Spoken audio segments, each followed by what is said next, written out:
Hello, good day, and welcome to HPPS video lectures. Today, we are happy to have you, and we are happy you are taking this journey to ACE and ECC, and we are ready to support your cause. I am your humble lecturer, Mr. Sonny, and we'll be looking at past question ICAN question number 1, May 2018. Question number 1, May 2018. We have Disset Drink Nigerian PLC. He has been operating in Nigeria for a very long time, and these are the information given to us. This ICAN May 2018, question number 1, PM. Now let's see what happens. What were we asked to do? Very good. We are asked to differentiate among an investment center, a profit center, a revenue center, and a cost center in a divisional organization, given one example each. Then we said we should explain a divisional structure stating the problem associated with this type of structure in an organization. C, advise the top management on the transfer prices that will maximize the company profit and be acceptable to the factory manager. Discuss 2 qualitative factors that the top manager needs to consider in taking decision. Now let's see how we can progress with this solution. So question number 1, ICAN May 2018. The first thing we are looking at is differentiating between an investment center, a profit center, a revenue, and a cost center. We're going to do this using a diagram first. We don't expect you to do the diagram in exam. We are using the diagram here just for illustration and for understanding. After the diagram, we are going to provide the total and the detailed wordings of the solution to question number 1A. They said differentiate between an investment profit, revenue, and a cost center. In this circle, you see there are 4 circles. The first circle is an investment center. The second one is like a profit center. The inner ones are revenue and cost center respectively. This is how in one diagram you can differentiate between these 4 centers. You can see that a profit center is within an investment center, and then also you can see also that an investment center is actually in charge of all the centers. Investment center is taking care of the profit center. So within an investment center you have a profit center. Within the profit center you have a revenue and a cost center. But revenue and cost centers are the centers that are independent. They are independent. So very good. Let's now look at a definition of a write-up that shows the difference between each of them. We start with the investment center.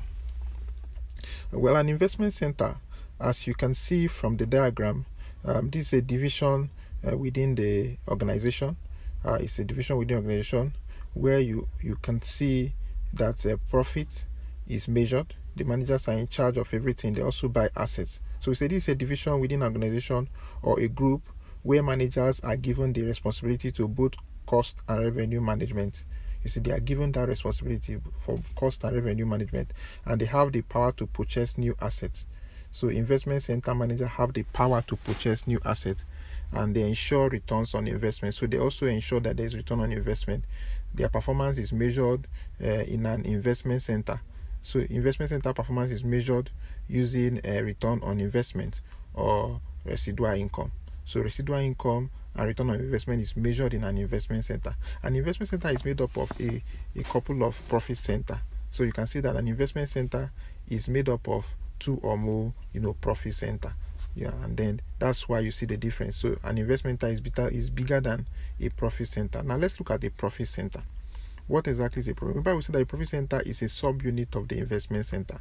But the profit center is a unit of an organization where both cost and revenue are established and managed by the divisional manager. So the divisional manager is in charge of cost and revenue. They do not measure investment. They are not given the power to buy assets.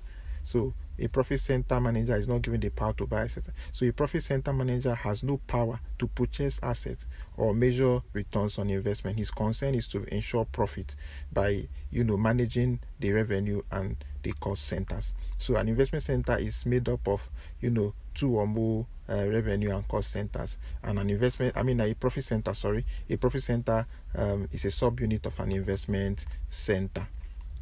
Now let's look at what a revenue center is. Well, a revenue center is a unit within the organization that is concerned with revenue measurement. They establish revenue and ensure the revenue targets are met. We say this is a unit within the profit center or an organization where revenue is generated.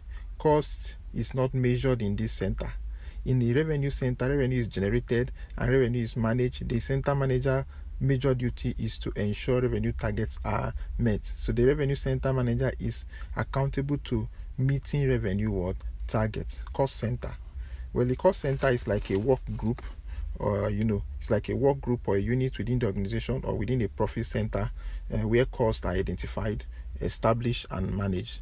So to ensure, the purpose is to get us the total cost of production at the end of the day, to facilitate the measurement of output produced. So without cost centers, you may not be able to get the output produced. That is what a cost center is. Now let's look at the second part of the question. The second part of the question said problems of a divisional structure. What are the problems associated with a divisional structure? Number one problem is problem of reaching an acceptable transfer price between the selling and buying division. Of course, in transfer pricing, there's always a conflict between the selling and the buying division, so they don't reach acceptable transfer price in most cases. Then problem of goal congruence. As each division pursue the profitability of its own division and not the profitability of the organization as a whole, they have problem with goal congruence. Then number three, there is what we call the possibility of losing control of the divisional manager. Since they have autonomy and and the organization at the top level there will find it difficult to manage the divisional managers. Especially this is possible if the top managers are allowed to decentralize without responsibility to the head office. They decentralize them, but they are not giving responsibility to be accountable to the head office. That is when you have the problem of losing control. Number four, you see that performance management is difficult in a divisional structure. It's difficult to measure performance. And then number five, there is always a tendency to duplicate responsibility. Since we have many divisions, responsibility given to this division may be given to another division, so there is duplication of responsibility. Let's look at C part of the question. C part of the question, what were we asked to do? In C part of the question, they said we should calculate the transfer price that will maximize the group's profit. Remember, now we are dealing with soft drink, bottle and crown cork. Bottle and crown cork are produced by the same organization but different division, and they were to be transferred to the drink department.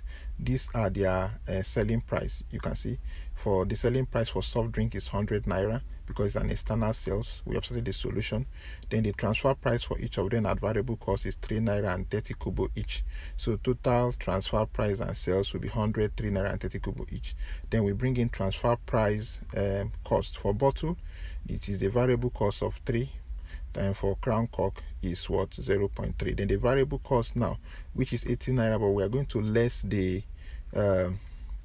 variable cost for each of the products. The variable cost for each of the product that is being transferred, that is 2 naira and 3 naira. In fact, we are lessing the 3 naira and 30 kobo. That will give us a balance of 76 naira 70 kobo. Then you bring the variable cost for each of the bottle and the crown cork. Then you have that as the total cost.